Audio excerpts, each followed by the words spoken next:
Even after big thunderstorms last night.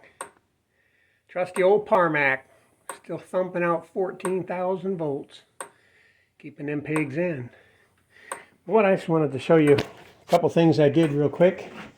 Wasn't a huge thing, but a couple things that needed to be done. First of all, I got some stuff in there for them to make nesting materials. They're getting close to egg laying range.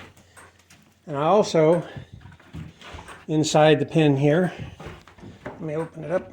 I guess I don't have to.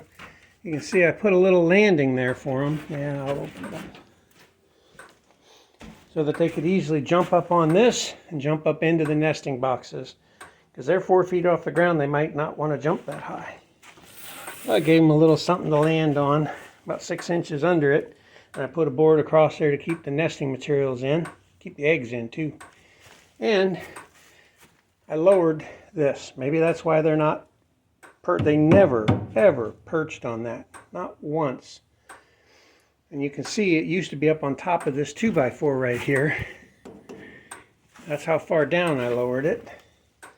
Maybe, just maybe, that'll get them interested in roosting inside instead of outside. But they can roost either way because I just lock it up.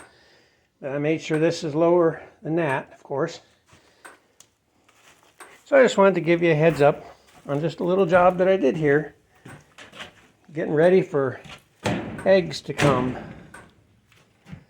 Please subscribe to the channel. We need subscribers, and watch the videos. We really appreciate that. Give us that thumbs up. That's important for every channel. Thank you once again. Bye-bye.